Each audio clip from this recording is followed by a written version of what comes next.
భారతదేశం మొత్తం మీద ఇష్టకామేశ్వరి అన్న మాట లేదు. ఒక్క శ్రీశైలంలోనే ఇష్టకామేశ్వరి ఉంది. ఆవిడ్ని దర్శనం చేయడం అంత తేలిక విషయం కాదు. ఏ కారు వెళ్ళదు. శ్రీశైల క్షేత్రంలో ఉన్న కొన్ని జీపులు మాత్రమే వెళతాయి. అది కూడా గుండెదిట ఉన్న వాళ్ళైతేనే వెళ్ళగలరు. మీరు ఆ ఇష్టకామేశ్వరి దేవాలయానికి వెడితే ఇవాళ ఆలయం శిథిలమైపోయింది. శిథిలమైపోయి చిన్న గుహ ఉన్నట్టుగా ఉంటుంది. అందులోపలికి వెళ్లి అమ్మవారిని చూస్తే చతుర్భుజి అమ్మ 4 చేతులతో ఉంటుంది. 2 చేతులతో వైష్ణవ సంప్రదాయంలో లక్ష్మీదేవి ఎలా తామర మొగ్గలు పట్టుకుంటుందో అలా తామర మొగ్గలు పట్టుకుంటుంది. కింద 2 చేతుల్లో ఒక చేత్తో రుద్రాక్షమాల పట్టుకుంటుంది, ఒక చేతిలో శివలింగాన్ని పట్టుకుని యోగిని స్వరూపంలో ఉంటుంది. ఇప్పటికీ పెద్దలు చెప్తారు, కామేశ్వరి అని పిలవడానికి సాధారణంగా తంత్రంలో కామేశ్వరి స్వరూపం ఎలా ఉంటుందని చెప్తామో అలా లేదు కదా. ఇక్కడ కామేశ్వరి 8 చేతులతో ఉంటుంది, ఈవిడ అలా లేదుగా.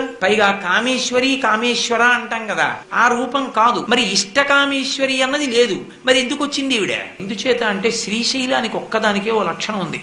ఉత్తర భారతదేశంలో ఉజ్జయినికి ఉంది, కాశీపట్టణానికి ఉంది. దక్షిణ భారతదేశం మొత్తం మీద మళ్ళీ శ్రీశైలం ఒకటే, ఇంకొక పట్టణం లేదు అటువంటిది. ఎందుచేత అంటే అక్కడ లేనటువంటి ఆరాధనా విధానం లేదు. అక్కడ కాపాలికుల దగ్గర నుండి ఉన్నారు. ఇప్పటికీ మీరు శ్రీశైలం లోపల ఉన్నటువంటి గుహల్లోకి ధైర్యంగా వెళ్లి దర్శనాలు చెయ్యగలిగితే కాపాలికులు ఇక్కడ పూజలు చేసేవారనడానికి ప్రబల సాక్ష్యాలు దొరుకుతాయి. కాపాలికులు నరబలి కూడా ఇస్తూ ఉంటారు. అటువంటి కాపాలిక స్పర్శ కూడా క్షేత్రానికి ఉంది. అంతేకాదు అక్కడ స్పర్శ వీధి చేత ఒకనొకప్పుడు సిద్ధనాగార్జునుడు శ్రీశైలం కొండనంతటిని బంగారంగా మార్చే ప్రయత్నం చేశాడు. ఆయనే మూలికల మూట తెచ్చి త్రిఫల వృక్షం కింద పెట్టాడు. అటువంటి గొప్ప గొప్ప ఔషధులన్నీ శ్రీశైల పర్వతం మీద ఉన్నాయి. అటువంటి శ్రీశైలంలో ఆ అమ్మవారి దగ్గరికి వెళ్లి కోరుకుంటే ఆ తల్లి తీర్చని కోర్కె అన్నది లేదు. నీకేది ఇష్టమో అది ఇస్తుంది. కాబట్టి ఇష్టకామేశ్వరి. అందుకే భారతదేశం మొత్తం మీద ఇక ఆ రూపం లేదు, ఒక్క శ్రీశైలంలోనే ఉంది. ఇంకొక పెద్ద రహస్యం ఏమిటంటే పరమ భాగవతోత్తములైనటువంటి వాళ్ళు వెళ్లి అమ్మవారికి బొట్టు పెడితే మెత్తగా మనుష్యుడి నుదురు ఎలా తగులుతుందో అలా తగులుతుంది ఆవిడ నుదురు.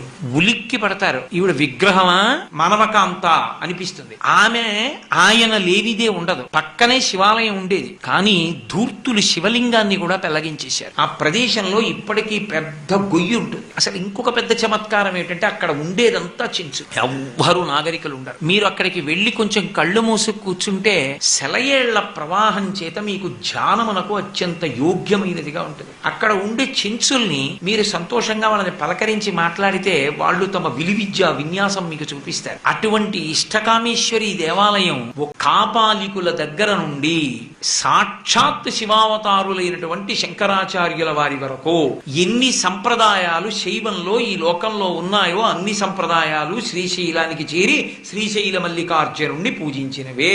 శ్రీశైలానికి అంత దగ్గర సంబంధం. అక్కడ శంకర భగవత్పాదులు వెళ్ళారు ఒకనకొకప్పుడు. వెళ్లి శంకర భగవత్పాదులు తపస్సు చేసుకుంటుంటే ఒక కాపాలికుడు వచ్చాడు. ఎందుకు కాపాలికులకు ఆయన మీద కక్ష అంటే ఆయన అనేకమైనటువంటి వాదనలను తిరస్కరించి వైదికమైనటువంటి ఆరాధనా విధానాన్ని ఆవిష్కరించారు ఈ దేశంలో. అందుచేత కాపాలికులకు కూడా ఆయన మీద కక్ష ఉండేది. అతను వెళ్ళన్నాడు, నేను ఎంతో పూజ చేశాను, ఇక నేను అమ్మవారికి ఒక చక్రవర్తి తల కాని సర్వసంగ పరిత్యాగి తల కాని ఇవ్వాలి. చక్రవర్తి తల నేను ఎలా తీసుకొస్తాను? వెళ్ళలేను, చంపేస్తారు. మీరు సర్వసంగ పరిత్యాగి, మీ తలకాయ అమ్మవారికి ఇస్తాను, మీ తలకాయ ఇస్తారా అని అడిగాడు. అయితే శంకరాచార్యుల వారు అన్నారు, నేను ఈ శరీరం కాదు అని సన్యాసం తీసుకున్న రోజున నిర్ణయించుకున్నాను. కాబట్టి నీకు నా తల వలన ఉపకారం జరుగుతుందంటే తీసుకో. కానీ నా శిష్యులున్నారే వాళ్ళు ఎప్పుడూ నీ శరీరంలో ఉండాలని కోరుకుంటారు. ఎందుకంటే గురువు గారు శరీరంలో ఉంటే మంచి మాటలు చెప్తారు. అందుకని నేను సశరీరుడుగా ఉండాలని కోరుకుంటారు. వాళ్ళు పాతాళగంగా స్నానానికి వెడతారు. వెళ్ళినప్పుడు నా తల తీసేసుకో అన్నాడు. శిష్యులందరూ పాతాళగంగా స్నానానికి వెళ్ళారు. శంకరాచార్యులు వారు ఒక్కరూ కూర్చుని ధ్యానం చేస్తున్నారు. ఈ కాపాలికుడు వచ్చి కత్తి ఎత్తి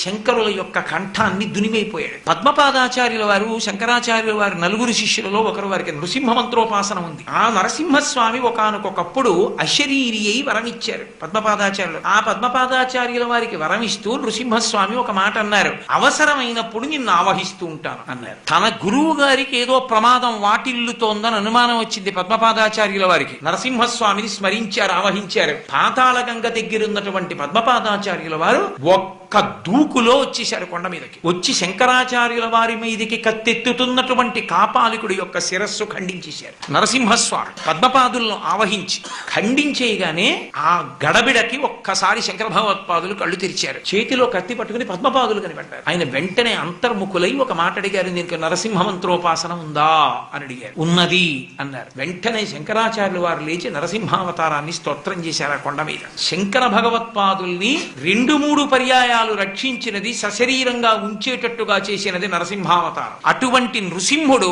ఇప్పటికీ శ్రీశైల క్షేత్రంలో పూజలు అందుకుంటున్నాడు. ఎక్కడున్నాడో తెలుసా మీకు? వృద్ధమల్లికార్జునుడు ఎదురుగుండా నరసింహస్వామి విరాజమానుడై ఉంటాడు. ఇప్పటికీ ఆయనకి పూజ జరుగుతుంది. మల్లికార్జున క్షేత్రంలో నరసింహస్వామి వారికి అంత పూజకి కారణం శంకర భగవత్పాదుల్ని నృసింహస్వామి కాపాడడమే.